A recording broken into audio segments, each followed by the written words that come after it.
తలలోంచినట్లయితే ప్రార్థన చేసుకుందాము. తలలోంచినట్లే ప్రార్థన చేసుకుందాం. ప్రేమనవర్లారా, ప్రేమ నమ్మకం కలిగిన మా పరలోకపు తండ్రి అయిన మా దేవ, నీ పరిశుద్ధమైన నామమునకు నిండు కృతజ్ఞత స్తోత్రాలు చెల్లిస్తూ దేవ, ఇదిగో నాయన చెప్తున్న నన్ను తండ్రి, వింటున్న నీ బిడ్డలు దేవ, హృదయాన్ని సిద్ధపరచుకునేటట్లు తండ్రి సహాయాన్ని అనుగ్రహించి బలపరచండి నాయన. ఎన్నిక లేని నన్ను తండ్రి మమ్మల్ని దేవ ఎన్నుకునే దేవ, మా పట్ల దేవ నీ ప్రేమను చూపిస్తున్న విధానం బట్టి వందనాలు తెలియజేసుకుంటూ, ఇదిగో నాయన ఈ సమయాన్ని మేము ఈ సమయాన్ని నాయన వ్యర్థం పరచుకోకుండా నాయన నీకు అనుకూలంగా, నీకు మహిమకరంగా తండ్రి ఈ సమయాన్ని నీకు ఘనము తెచ్చేవారు బిడ్డలుగా మేము అందరూ ఉండేటట్లు సహాయాన్ని అనుగ్రహించమని మా ప్రభు ప్రియలో రక్షకుడైన యేసుక్రీస్తు పరిశుద్ధ నామమున ప్రార్థన సమర్పించుకుంటున్నాం తండ్రి, ఆమేన్. మంచిది ప్రేమనవర్లారా, దేవుడు మన వలన అందరిని కూడా తన రెక్కలో చాపి, దేవుడు మన వలన అందరిని కూడా ఎంతగా ప్రేమిస్తున్నాడంటే చెప్పలేము. నిజంగా అలా ప్రేమిస్తున్నాడు. ఆయన ప్రేమించడంలో ఎలాంటి కొరత లేని ఆయన ప్రేమ, ఆయనలో చాలా చాలా చాలా శ్రేష్టమైన ప్రేమ.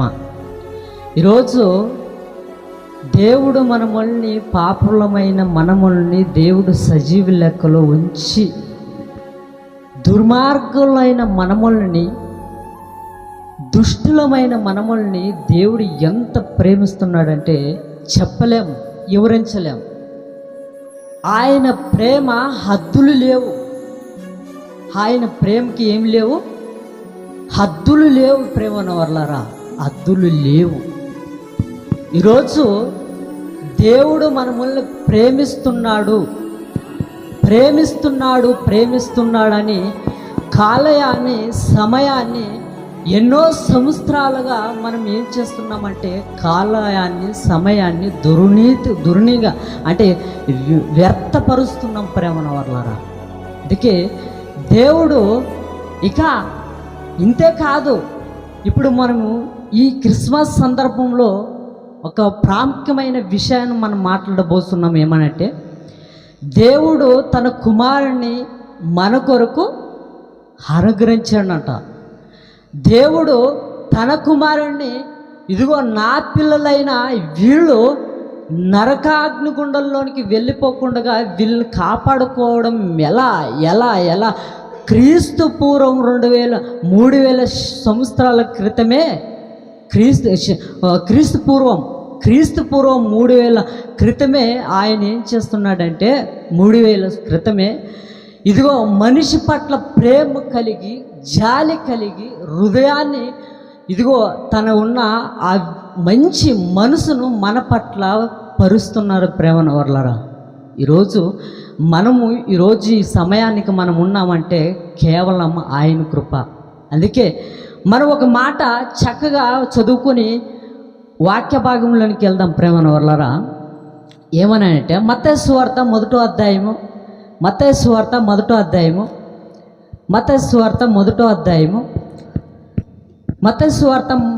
అధ్యాయము 21 వచ్చిన కాడ నుంచి చదివినట్లయితే ఎవరైనా చదువు సహకరించండి. ఎవరైనా సరే. ఆమె ఒక కుమారుని కనును, ఆమె ఒక కుమారుని కనును, తన ప్రజలను వారి కొరకు వారి పాపముల నుండి ఆయన రక్షించిన గనక ఆయనకు యేసు అను పేరు పెట్టును. ఆయనకి యేసు అను పేరు పెట్టును. యేసు జన్మించినప్పుడు పసిగుడ్డగా ఉన్నాడు. ఆయన జన్మించినప్పుడు పసికందగా ఉన్నాడు. ఆయన జన్మించినప్పుడు ఆయన ఎలా ఉన్నాడంటే అంటే ఒక బట్టలో పెట్టి ఆయన పెట్టి ఉన్నారు ప్రేమన వర్లారా. ఆయనను పెట్టి ఉన్న ఆయనను మన కొరకు ఇదిగో 33.5 సంవత్సరాలు మన నిమిత్తం ఆయన ఏం చేశాడంటే ఇదిగో అద్భుతాలు చేశాడు, కార్యాలు చేశాడు, మహత్కార్యాలు చేశాడు. మన కన్నుల ఎదుటే, ఇశ్రాయేల్ కన్నుల ఎదుట ఏం చేశాడంటే కార్యాలు చేస్తూ నమ్మితట్ల వాళ్ళకి సూచక క్రియలు చేశాడు ప్రేమనవరారా. అందుకే ఈయనను తల్లి గర్భం అంటే మరియమ్మ గర్భము నుండి ఆయనను ఆమె యొక్క కుమారుని కనును తన ప్రజలు వారి పాపముల నుండి ఆయన రక్షించును గనక ఆయనకు యేసును పేరు పెట్టును. ఇది ఎప్పుడు ఈ ప్రవచనాలు క్రీస్తు పూర్వము ఎప్పుడు అంటే ఈ ప్రవచనాలు యెషయా గ్రంథంలో కనపడతాం. మనకి ఇప్పుడు చదువుతంత సమయం లేదు కాబట్టి యెషయా గ్రంథంలో 7వ అధ్యాయం 14వ వచనంలో కనబడుతుంది. అక్కడ ఒక శిశుడు పుట్టిను అని అక్కడ జరుగుతున్న సందర్భం ఎవరి గురించి అంటే యేసుక్రీస్తు వారి గురించి. ప్రేమను వర్లారా, యేసుక్రీస్తు గురించి. అందుకే యేసుక్రీస్తు జనన ముఖ్య ఉద్దేశం ఏమని మనం ఆలోచన చేస్తే ఆయన ఉద్దేశం మన నిమిత్తమే. ఒకసారి లూకాసు వార్త 2వ అధ్యాయం 11వ వచనం చదవండి.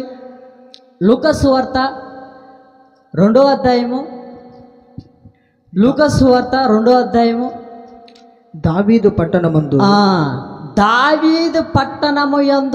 నేడు రక్షకుడు మీ కొరకు పుట్టి ఉన్నాడు.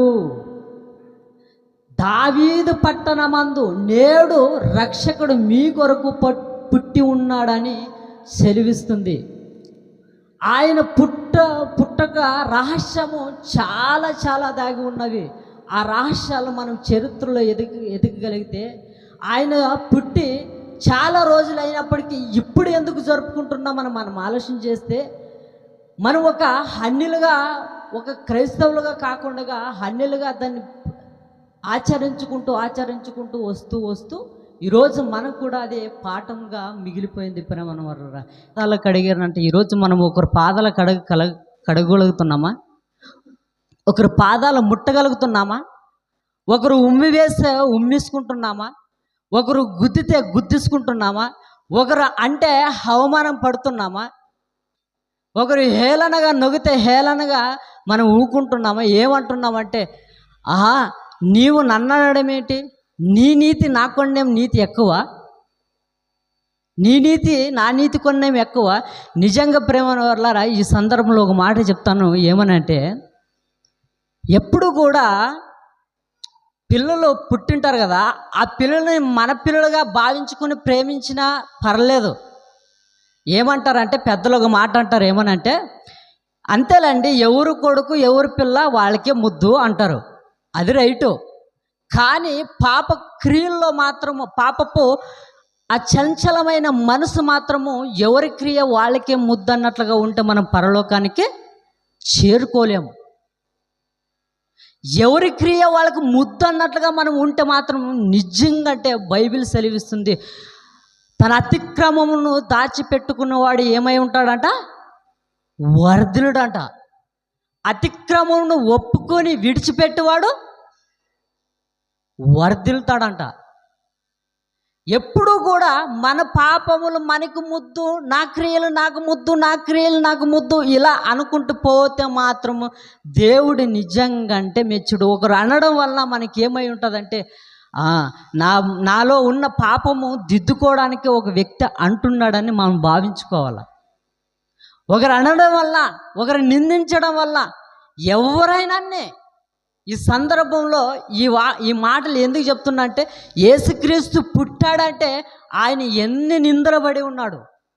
ఆయన ధరించుకుని మనము ఆయనను మనము నమ్మిన మనము ఆయనలో ఉండిన మనము ఎలా ఉండాలంటే ఆయనలాగే గుర్తించుకోవాలా, ఆయనలాగే ఉంపించుకోవాలా, ఆయనలాగే నిందలు పడాలి, ఆయనలాగే అవమానాలు కూడా పడాలి అనే వాళ్ళ నేను మన హృదయాల్లో మనము అనుకుని మన హృదయం ఎప్పుడు దేవుళ్ళు వృద్ధిపరచుకోవడం నేర్చుకోవాలి. ప్రేమన వల్ల ఇలా ఎన్ని రోజులు మనం అనుకుంటూ మన విశ్వాసాన్ని విఫలం చేసుకుంటున్నాం. ఒకసారి ఆలోచించేయండి. ఎందుకంటే రాను సమయాలు మనకి దగ్గరికి ఆసన్నమవుతున్నవి. రాను మన వయసు మీద పడుతున్నది. రాను సమాధికి చేరుకోవలసిన మనము ఇక పగలు పతిత్కరాలు ఇవన్నీ కూడా మనలో ఉంటే మాత్రం నిజంగా భక్తి విశ్వాసము పెరగలేదు ప్రేమ వర్లరా. పగులు ఇవన్నీ కూడా ఉంటే మన విశ్వాసం పెంచుకోలేము.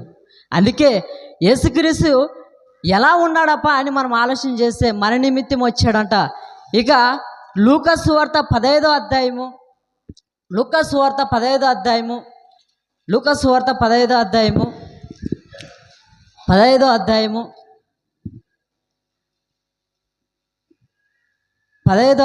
5-6 వచనాలు చదవండి.